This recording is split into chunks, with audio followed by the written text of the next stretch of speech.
Elantak? Is that snake venom seeping from your lips? We, the children of Azurian, are no strangers to the art of war. We are not raiders, or butchers, or least of all, fools. When a craft world is beset by calamity, its inhabitants do not start a war with every monkey in the sector. If you are looking for enemies, look for them elsewhere.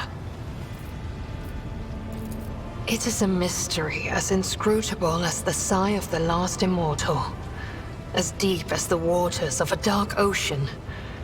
And I can tell you little, for I was far away, on a mission with my unit. We returned at the appointed hour, but we did not find Cruderach in its celestial harbor. It happened many turns ago, or standard years, as you say. But I remember that moment as if it happened this very day.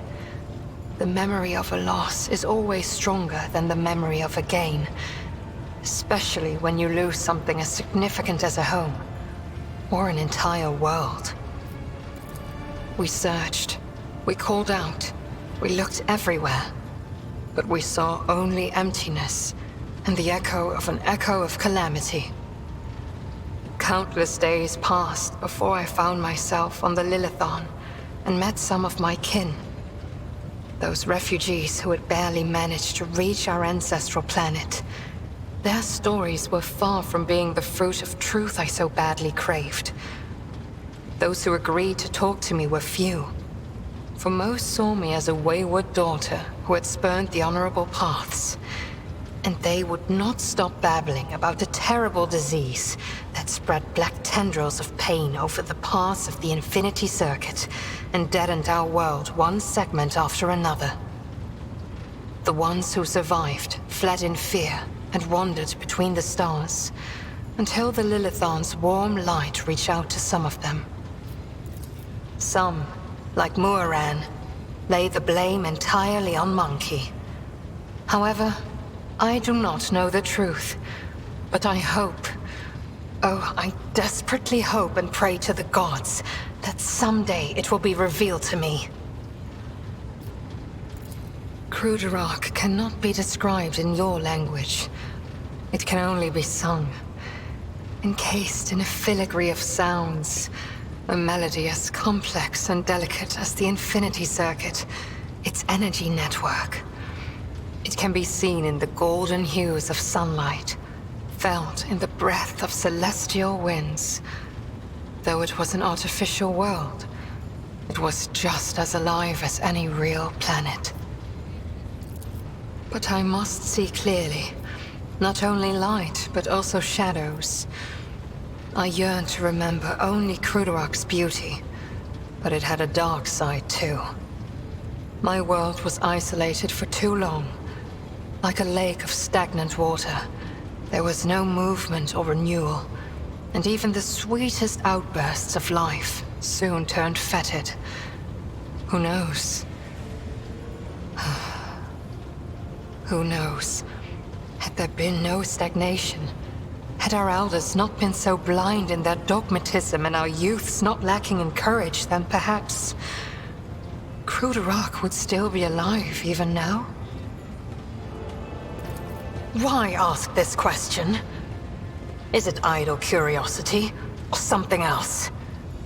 Do not turn your thoughts towards Cylon Thresh, whatever your motive. She is downfall. She is hunger. She is the enemy of all that is good in the universe. She is an enemy to the Eldari, and I hope to you as well. We are as different as starlight and its reflection in a muddy puddle. But we share a common enemy. Constancy is our strength. I am afraid your life is too fleeting, and your memory too feeble to encompass the entirety of my knowledge. My people ruled the stars when yours did not even have a name. But many of our songs and stories were lost, stolen by she who thirsts.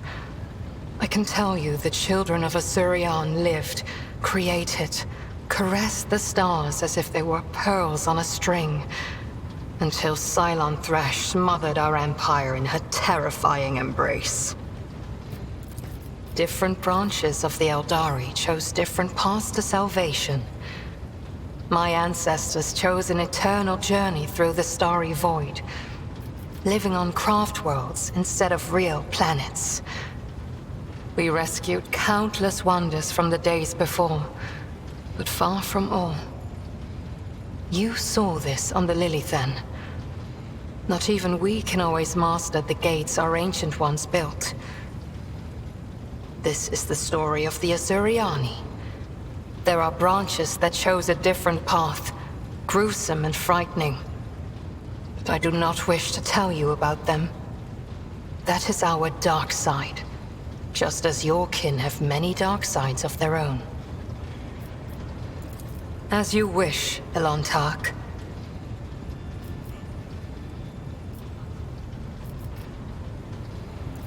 What do you wish to talk about?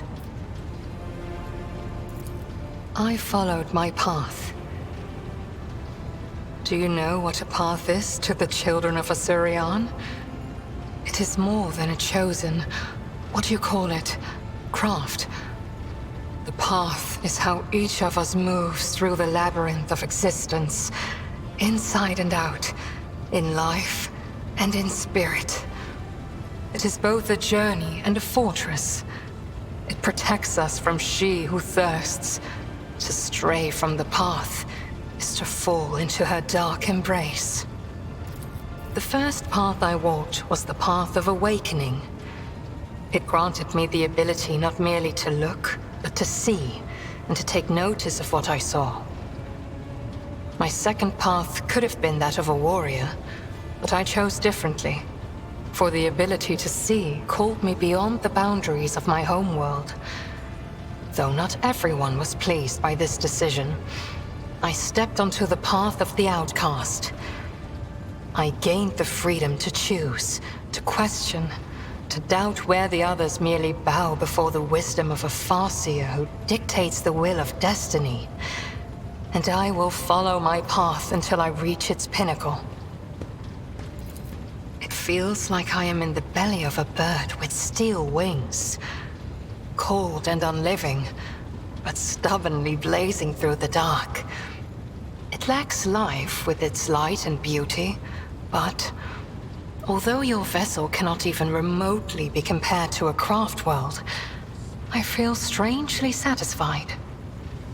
We, the Asuriani, are born and dwell on craft worlds. To find myself on a moving world again, even one such as yours, is a source of much joy. The words of truth sound like music. This is what our people say.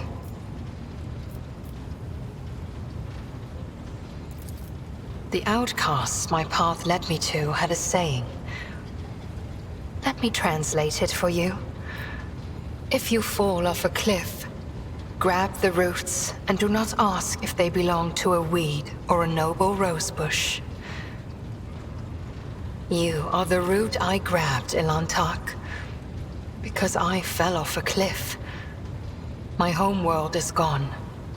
My kin are either dead or hiding no one knows where. By joining forces with you, I may be able to nurture a seedling of the truth I so deeply yearn for.